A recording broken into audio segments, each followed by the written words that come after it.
Silicon city ಬೆಂಗಳೂರಲ್ಲಿ deadly accident ಆಗಿದೆ. ಹೆಬ್ಬಾಳದ ಮೇಲ್ಸೇತುವೆಯ ಮೇಲೆ ಭೀಕರ ಅಪಘಾತ ಸಂಭವಿಸಿದೆ. ಈ ಸಂದರ್ಭದಲ್ಲಿ ರಸ್ತೆ ಮೇಲೆ ಪಲ್ಟಿ ಹೊಡೆದಿದೆ ಕಲ್ಲು ತುಂಬಿದ್ದಂಥ ಟ್ರಕ್. ಸಿಲಿಕಾನ್ ಸಿಟಿ ಬೆಂಗಳೂರಿನಲ್ಲಿ ಡೆಡ್ಲಿ ಆಕ್ಸಿಡೆಂಟ್ ಆಗಿದೆ. ರಸ್ತೆ ಮೇಲೆ ಕಲ್ಲು ತುಂಬಿದ್ದಂಥ ಟ್ರಕ್ ಪಲ್ಟಿ ಹೊಡೆದಿದೆ. ಏರ್ಪೋರ್ಟ್ನಿಂದ ಬೆಂಗಳೂರಿಗೆ ಬರುವಂತಹ ಸಂದರ್ಭದಲ್ಲಿ ಈ ಘಟನೆ ನಡೆದಿದೆ. ಮಧ್ಯರಾತ್ರಿ 2 ಗಂಟೆಗೆ ಸಂಭವಿಸಿರುವಂಥ ಅಪಘಾತ ಇದು. ಘಟನೆಯಲ್ಲಿ ಒಟ್ಟು 3 ವಾಹನಕ್ಕೆ ಹಾನಿಯಾಗಿದೆ. ಹೆಬ್ಬಾಳ ಸಂಚಾರ ಠಾಣಾ ವ್ಯಾಪ್ತಿಯಲ್ಲಿ ಈ ಘಟನೆ ನಡೆದಿದೆ. ವಾಹನವನ್ನ ಈಗಾಗಲೇ ಸಂಚಾರ ಪೊಲೀಸರು ಕೂಡ ತೆರವುಗೊಳಿಸಿದ್ದಾರೆ. ಬಟ್ ಇದರಿಂದ ಒಂದಿಷ್ಟು ಅವಾಂತರ ಸೃಷ್ಟಿಯಾಗಿತ್ತು. ಗಮನಿಸ್ತಾ ಇರ್ಬೋದು, ನಿನ್ನೆ ನೈಟ್ ಮಧ್ಯರಾತ್ರಿ 2 ಗಂಟೆ ಸುಮಾರಿಗೆ ಸಂಭವಿಸಿರುವಂಥ ಘಟನೆ ಇದು. ಫ್ಲೈಓವರ್ ಮೇಲೆ ಟ್ರಕ್ ಪಲ್ಟಿ ಹೊಡೆದಿದೆ. ಹೀಗಾಗಿ ಬ್ಯಾಕ್ ಟು ಬ್ಯಾಕ್ ಅಪಘಾತ ಆಗಿದೆ, ಸರಣಿ ಅಪಘಾತ ಆಗಿದೆ. ಬಟ್ ಯಾವುದೇ ರೀತಿಯ ಪ್ರಾಣಾಪಾಯದ ಸಾವು ನೋವಿನ ವರದಿಯಾಗಿಲ್ಲ. ಒಂದಿಷ್ಟು ಟ್ರಾಫಿಕ್ ಜಾಮ್ ಸಮಸ್ಯೆ ಉಂಟಾಗಿತ್ತು.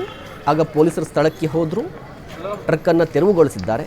ಸದ್ಯಕ್ಕೆ ವಾಹನ ಸಂಚಾರ ಕೂಡ ಸುಗಮವಾಗಿ ನಡೀತಾ ಇದೆ.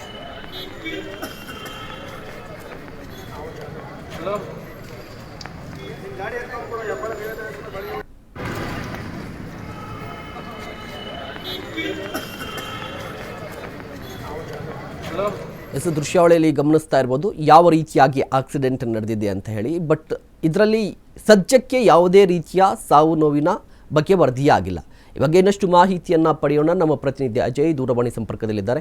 ಅಜಯ್, ಮುಖ್ಯವಾಗಿ ನಿನ್ನೆ ನೈಟ್ ನಡೆದಿರುವಂತಹ ಘಟನೆ, ಸದ್ಯ ಪರಿಸ್ಥಿತಿ ಹೇಗಿದೆ ಮತ್ತು ಏನಾದರೂ ಗಾಯಗಳೇನಾದರೂ ಆಗಿದೆಯಾ? ಇದರಲ್ಲಿ ಏನು ಆಕ್ಸಿಡೆಂಟ್ಗೆ ಸಂಬಂಧಪಟ್ಟಂತೆ ಸಾವು ನೋವಿನ ಬಗ್ಗೆ ಏನಾದರೂ ಮಾಹಿತಿ ಗೊತ್ತಾಗಿದೆಯಾ? ಖಂಡಿತವಾಗ್ಲೂ ಮಹೇಶ್, ನಿನ್ನೆ ರಾತ್ರಿ ಅಂದ್ರೆ ಸುಮಾರು ಒಂದು 2 ಗಂಟೆಯ ಸಂದರ್ಭದಲ್ಲಿ ಈ ಒಂದು ಘಟನೆ ಕೂಡ ನಡೆದಿರುವಂತದ್ದು. ಅಂದ್ರೆ ಈ ಘಟನೆಗೆ ಕಾರಣ ಅಂತಂದ್ರೆ ಓವರ್ ಸ್ಪೀಡ್ ಅಂತ ಈಗಾಗಲೇ ಗೊತ್ತಾಗ್ತಾ ಇರುವಂತದ್ದು. ಕಲ್ಲು ತುಂಬಿದಂತಹ ಒಂದು ಟ್ರ್ಯಾಕ್ ಮತ್ತೆ KSRTC ಬಸ್ ಮತ್ತೆ ಇನ್ನೊಂದು ಕಾರ್ನ ನಡುವೆ ಈಗಾಗಲೇ ಆಕ್ಸಿಡೆಂಟ್ ಆಗಿದೆ ಅನ್ನೋ ಮಾಹಿತಿ ಕೂಡ ಬರ್ತಾ ಇರುವಂತದ್ದು. ಅಂದ್ರೆ ಓವರ್ ಸ್ಪೀಡ್ ಇದಕ್ಕೆ ಕಾರಣ ಅಂತ ಹೇಳಿ ಈಗಾಗಲೇ ಗೊತ್ತಾಗ್ತಾ ಇದೆ.